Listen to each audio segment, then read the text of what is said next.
உண்மையா இந்த கவர்மெண்ட்டுக்கு அப்படி என்னதான் பிரச்சனை? இந்த இனத்தை அழிக்கிற வரைக்கும் அவங்க ஓய மாட்டாங்க.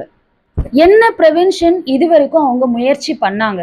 வாயில்லா ஜீவன்களுக்கான எவ்வளோ சிஸ்டம்ஸ் இருக்கு அவங்கள ப்ரொடெக்ட் பண்றதுக்கு. ஆனா அந்த சிஸ்டம்லாம் என்னதான் பண்ணுதுன்றதே எனக்கு தெரியல. இவ்வளோ பெரிய ஒரு டிசிஷன் எடுத்து அதுங்களை அழிக்கிறதுல குறியா இருக்கிற ஆளுங்க அவ்வளோ ஸ்ட்ராங்கா எல்லா வேலையும் பண்ணிக்கிட்டு இருக்காங்க.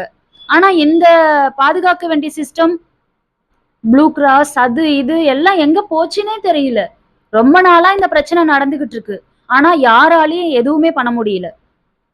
ராபிஸா இருக்கட்டும், ஏதோ ஒரு நாய் எங்கேயோ யாரையோ அட்டாக் பண்றதா இருக்கட்டும், அதெல்லாம் ப்ரொடெக்ட் பண்றதுக்கு ஏன் இவங்க யோசிக்கவே மாட்டாங்க? இப்ப வரைக்கும் அவங்க எந்த ஒரு எஃபோர்ட்டுமே பெருசாவே அதுல போடல. ஷெல்டர்ன்ற பேர்ல எவ்வளோ ஆயிரக்கணக்கான நாய்களை ஒரே இடத்துல கொட்டி வச்சு அவங்களுக்குள்ளேயே அடிச்சுட்டு புடிச்சிட்டு சாகுற அளவுக்கு, சாப்பாடு இல்லாம சாகுற அளவுக்கு ஒரு பக்கம் போயிட்டு இருக்கு. மத்த உயிர்களுக்கு நல்லது நினைக்கிறவனங்களை விட சுயநலமான கேவலமான மனுஷங்க தான் இங்க மெஜாரிட்டியா இருக்காங்க. அப்ப இதெல்லாம் எப்படி தடுக்க முடியும்? ஒண்ணுமே பண்ண முடியாது. இனிமே அந்த ஜீவன்களுக்கு விதி விட்ட வழின்றதுதான், வேற ஆப்ஷனே இல்ல. சரியான ஆத்திரம் வருது. ஆனா எவ்வளவு மனுஷங்க எங்கெல்லாம் அடிபட்டு எப்படி எல்லாம் போராடினாங்க.